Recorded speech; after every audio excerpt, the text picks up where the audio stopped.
Diplomacia ucraniana denuncia campanha de intimidação contra embaixadas em 6 países europeus. Os países da União Europeia seguiram o plano do G7 e estabeleceram um limite máximo do preço do petróleo russo nos $60 por barril.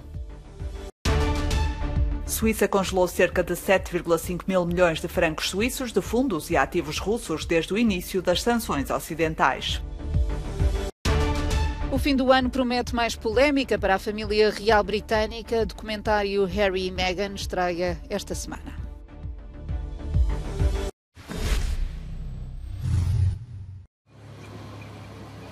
Autoridades ucranianas afirmam que embaixadas e consulados em 6 países europeus receberam pacotes contendo restos de animais.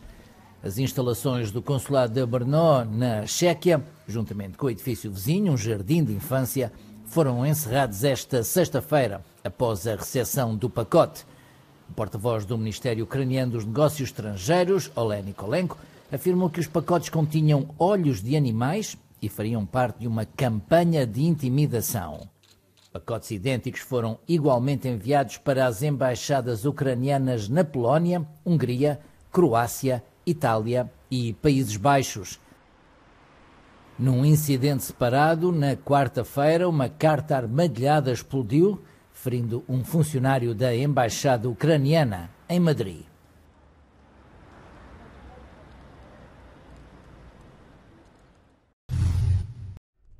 Os países da União Europeia chegaram a acordo e estabeleceram um limite máximo do preço do petróleo russo nos $60 por barril.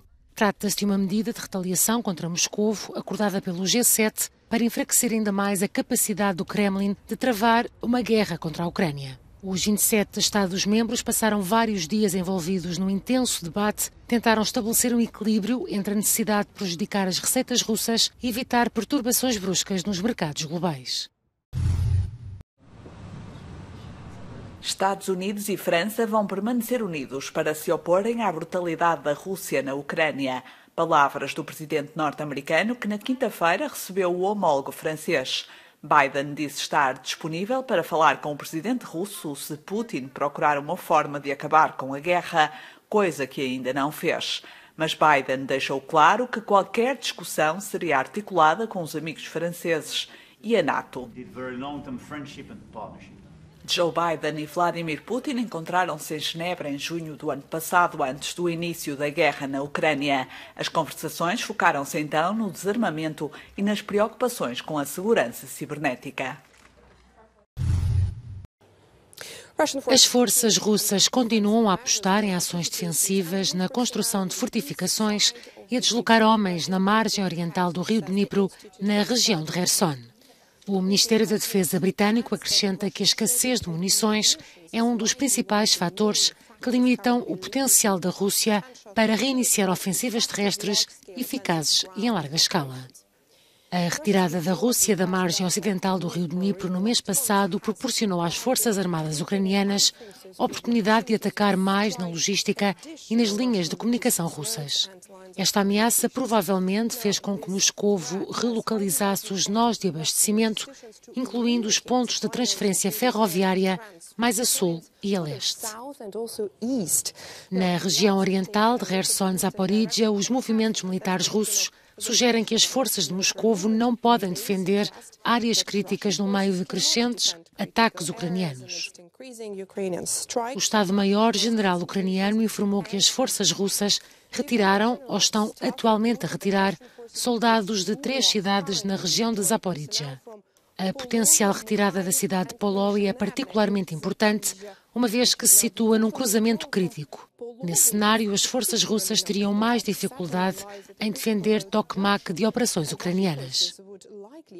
A retirada de regiões estratégicas sugere que as forças russas não podem defender toda a linha da frente na região de Zaporizhia e estão a dar prioridade a locais onde podem concentrar forças.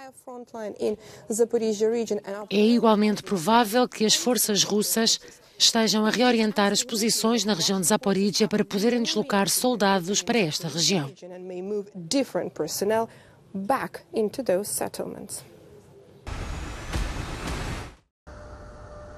A Suíça já congelou cerca de 7,5 mil milhões de francos suíços de fundos russos, o equivalente a 7,6 mil milhões de euros, desde a invasão da Ucrânia em fevereiro e o início das sanções ocidentais. Haverá mais de 46 mil milhões de francos suíços pertencentes a russos nos bancos helvéticos. Este alto funcionário da Secretaria de Estado da Economia suíça diz que é preciso distinguir entre os 7,5 mil milhões de francos congelados, que são fundos e ativos de pessoas que foram sancionadas, colocadas em listas de sanções pela União Europeia e que foram assumidas pela Suíça. Já os 46,9 mil milhões, realça, são ativos de pessoas que não foram sancionadas. São russos que têm os seus capitais na Suíça. Mas as estimativas da Associação Suíça de Banqueiros são mais altas do que os números revelados pelas autoridades. Apontam para a existência de 150 a 200 mil milhões de francos suíços em fundos russos na Suíça. ONGs e críticos internacionais continuam a acusar as autoridades suíças de não fazerem tudo ao seu alcance para congelarem os grandes volumes de dinheiro russo existentes no país.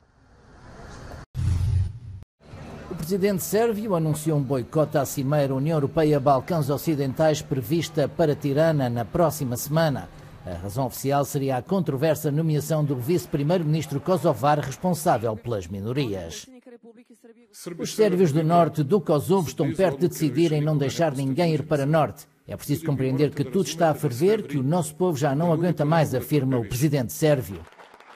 O governo sérvio denunciou o governo kosovar por este não implementar a autonomia para a população de etnia sérvia. O comissário da UE para o alargamento foi a Belgrado. Vemos uma grande desestabilização geopolítica no nosso continente.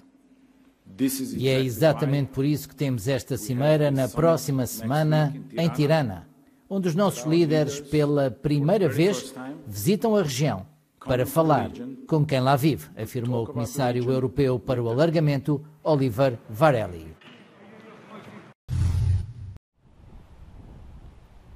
O governo francês anunciou os planos para possíveis cortes de energia controlados durante o inverno, tentando antecipar a escassez de eletricidade causada por problemas de abastecimento. Espera-se que o mês de janeiro seja potencialmente o mais problemático. Paris pede aos prefeitos de cada região que reduzam o consumo de energia para 38% do normal, mantendo ao mesmo tempo serviços essenciais como hospitais e quartéis de bombeiros. As escolas e respectivas cantinas poderão encerrar, de acordo com as propostas locais. Os serviços ferroviários também podem vir a ser cortados para evitar que os passageiros fiquem presos nos comboios durante as viagens. Os cortes de energia controlados terão duração máxima de 2 horas, particularmente nos períodos de pico de consumo, manhã e princípio da noite. Foi lançado um website onde os franceses poderão verificar se e como a sua região será afetada. Catherine Lescure, diretora de comunicação da Enedis, explica o objetivo destas medidas. Deve haver sempre tanta produção como consumo. E se isto não for mantido, pode haver um grande constrangimento na rede. Aquilo a que chamamos uma avaria gigantesca ou um apagão. E, obviamente, o objetivo é evitar este tipo de problema.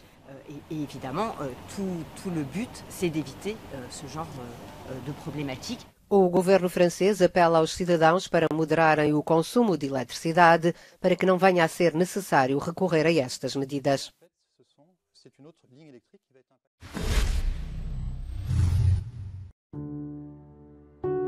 A Netflix revelou o trailer de uma história há muito esperada, o documentário em 6 episódios Harry e Meghan.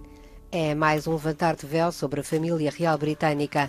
Segundo Omid Scobie, um amigo íntimo e biógrafo do casal, a série começará a ser transmitida a 8 de dezembro. Harry e Meghan surge num momento em que uma das madrinhas de William foi forçada a abandonar funções por causa de uma conversa considerada racista com uma cidadã britânica de origem caribenha. Recorde-se que o racismo foi uma das razões evocadas pelo casal para abandonar a realeza.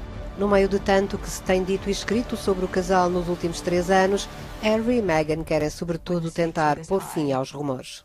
Doesn't it make more sense to hear our story from us?